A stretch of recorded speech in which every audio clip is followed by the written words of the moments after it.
What's going on, guys? Venatix here. Welcome back to the channel. Helldivers 2. Been watching that a ton lately, and turns out there has been some leaked gameplay. Well, I don't even know if you want to call it leaked, because it seems like these guys have been given review copies and they've been able to post the videos, and it seems that the devs are well aware of these videos and haven't taken any action to put these videos down.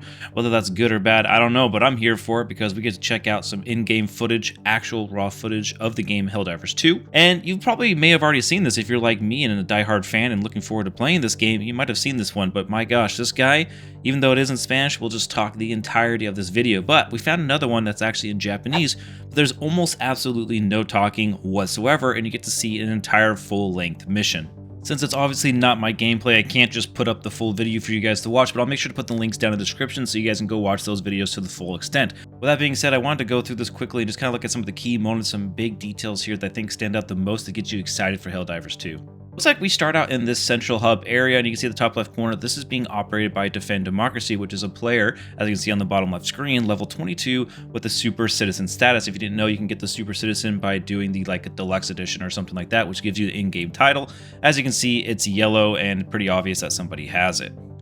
Now we kind of walk into this open area here, and you can see that the hell pods are active, and it looks like Defend Democracy owns this ship, which allows him to actually choose what type of missions he wants to select and so forth. As we can see over here, we have the drop pods where you will get into and drop down onto the planet to get rid of those nasty bugs. Entering into the hell pod, it kind of gives you an overview of what the current mission is and what is selected here.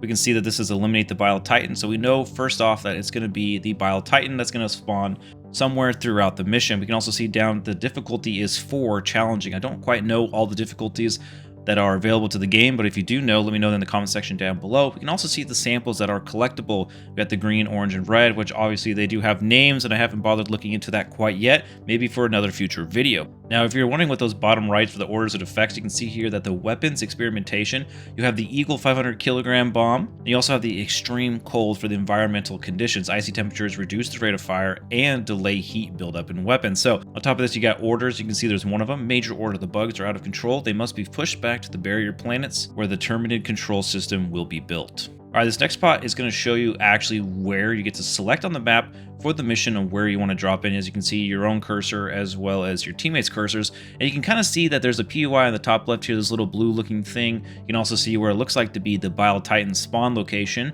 And then also some other areas that have kind of red where I'm assuming there's going to be enemy confrontation. You can also see here that has enemy tactical objectives, heavy outposts, and heavily armored enemies. Next up, you're going to get the option to choose your offensive, supply, and defensive items. As you can see here, you see the loadouts for all of your teammates, so you can kind of plan accordingly. You can also see the strategies for the mission. You can also see the mission stratagems. I did notice this towards the end. There is a booster here. If you see, there's a booster option which allows you to boost your entire squad, and you can see that there's like a health looks like here, and maybe this is extra ammo, extra supplies. I'm not exactly sure as I haven't actually played Helldivers 2 yet, but I am looking forward to see where and how you get these boosters. Now here comes the quick loading screen. I'm just going to skim through this. You jump out of your hell drop, pop, land down into the ground, and boom, just like that, you're on the mission, on the planet, and immediately fighting enemies, which is actually pretty sweet. Also, take a look at those cape physics. It's looking good. The guns look good. The ammo, everything, it's like punchy. The enemies are taking damage. The corrosive acid flying out of their bodies. Its legs are destroyed, but it's still scooting towards us. Like, this game has a lot of detail. It looks pretty. It supposedly runs good.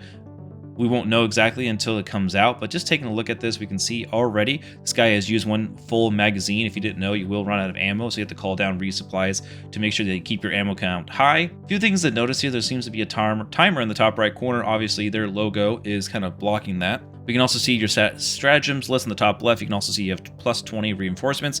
So you, basically, it's how many lives you have for your entire squad. Once you run out of that, then it's basically over. Now, skipping ahead a little bit, you can see this drone that's following this player around, L4. And this drone is a awesome little guy companion that will follow you around and kind of shoot people. It looks like it either has like a laser or some type of like machine gun to help defend yourself against the bugs. And you can see that they finished like a minor objective here where it says destroy the stalker layer, where they're throwing grenades into like these little nests, and once they all explode, you get an objective complete, which is giving you some requisition and experience. You can also see in the top right corner some of those samples that are already collected. Looks like there's going to be 21 green samples, 12 orange samples, and I think if I remember correctly, there were also red samples that were shown at the beginning of the mission when they were selecting it.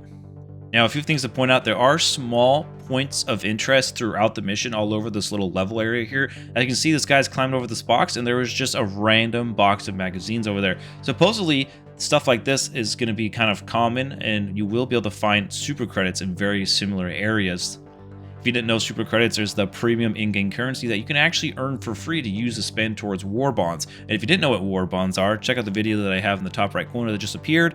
That basically gives you the rundown of what the game has in store when it comes to war bonds. It's kind of like a battle pass, but it's not quite like a battle pass. And there's no FOMO, because even if you don't finish the war bond and a new one comes out, you still have access to the old one and you have access to the new one. So again, if you want to check that video out, top right corner. Now, we kind of get to see a little bit of sniper gameplay here in the first-person view. I like that you can go from over the shoulder, completely third-person, as well as first-person, which I think is just absolutely phenomenal. All third-person shooters should basically have this. So this next part here, we can see there's another mini objective where it says activate the terminal for the radar station. 1 of 2 is already completed here, so they got bugs all over the place. They're trying to defend themselves while activating this terminal. Again, as I mentioned, there's different POIs where you're going to get extra loot, experience, requisitions, etc. to kind of help you level up in the game. Looks like after step 2, they're going to align the radio tower, so let's see what that does. Which is pretty cool, because it looks like they have to actually change the radar so they sync up with each other. Again, once completed, boom, they get requisitions, experience, etc. just like that, and the whole squad will get this, just as an FYI. As you can see, the mini-map, I don't know if you guys notice this, is there. It's pretty large. You can pull it up to kind of take a look at where enemies are, where POIs are, nests, etc. will appear on this map. So this part right here, we can see where he just took a ton of damage, was eliminated. You can see his limbs have specific damage here, like his leg, his arm, his chest, etc. So he's going to get reinforced. They still have 7 respawns available. Obviously, it's swapped to the other teammate. And as you can see like that, boom, the drop is getting down. They've already eliminated the Bile Titan, as you can see in the top right corner, so now the extraction is available. Alright, so now they made it all the way to the shuttle, where they're going to get out of the extraction zone, but they have to survive for, it looks like, about 2 minutes when doing so. So now they have to defend, pretty much play a horde mode defense, until their extraction pod comes and gets them. After successfully defending the area for about 2 minutes now, the shuttle will come and rescue them. Also, I just love seeing these Eagle 500 kilogram bombs landing. The graphics look amazing for this. So the shuttle has now landed and wants you to board the shuttle. Looks like bugs are still coming. You could still be in danger here until you probably get inside of the shuttle, so make sure you get in there with your teammates.